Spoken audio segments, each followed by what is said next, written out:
రెండో విడత గ్రామ పంచాయతీ ఎన్నికల ఫలితాల్లో కాంగ్రెస్ హవా కొనసాగుతోంది. అత్యధిక స్థానాల్లో అధికార పార్టీ బలపరిచిన అభ్యర్థులే గెలిచారు. తొలి విడత అత్యధిక స్థానాలు గెలుచుకుని జోష్లో ఉన్న హస్తం పార్టీ రెండో విడతలోనూ జైత్రయాత్ర కొనసాగిస్తోంది. 193 మండలాల్లోని 3,911 సర్పంచ్లు, 29,917 వార్డు సభ్యులకు ఆదివారం పోలింగ్ జరిగింది. 1 గంటకు ఓటింగ్ ముగిసింది. అనంతరం కౌంటింగ్ ప్రక్రియ కొనసాగింది. కొన్ని చోట్ల అర్ధరాత్రి అయినా ఫలితాలు రాలేదు. రెండో విడత పంచాయతీ ఎన్నికల్లోనూ దాదాపుగా తొలి విడత ఫలితాలే పునరావృతమయ్యాయి. 27 జిల్లాల్లో మెజారిటీ సీట్లు హస్తగతమయ్యాయి.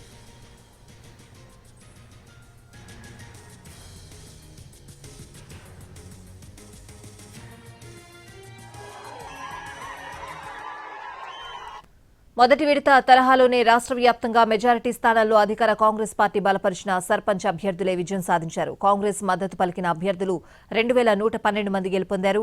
ప్రధాన ప్రతిపక్షమైన బీఆర్ఎస్ బలపరిచిన అభ్యర్థులు 1,026 స్థానాలు గెలుపొందగా బీజేపీ బలపరిచిన అభ్యర్థులు 225 మంది గెలిచారు. స్వతంత్రులు, సిపిఎం, సిపిఐకి చెందిన వారు 549 మంది గెలుపొందారు. వీరు మొత్తం స్థానాల్లో 11% పైగానే గెలుపొందడం విశేషం. ఇక రెండు విడతల్లో కలిపి కాంగ్రెస్ బలపరచగా గెలిచిన వారి సంఖ్య 4,500 దాటింది. బీఆర్ఎస్ బలపరిచిన 2,300 మంది విజయం సాధించగా బీజేపీ బలపరిచిన వారు 440 మంది వరకు గెలుపొందినట్లు గణాంకాలు చెప్తున్నాయి. రెండు విడతకు సంబంధించి 416 మంది ఏకగ్రీవంగా ఎన్నికయ్యారు.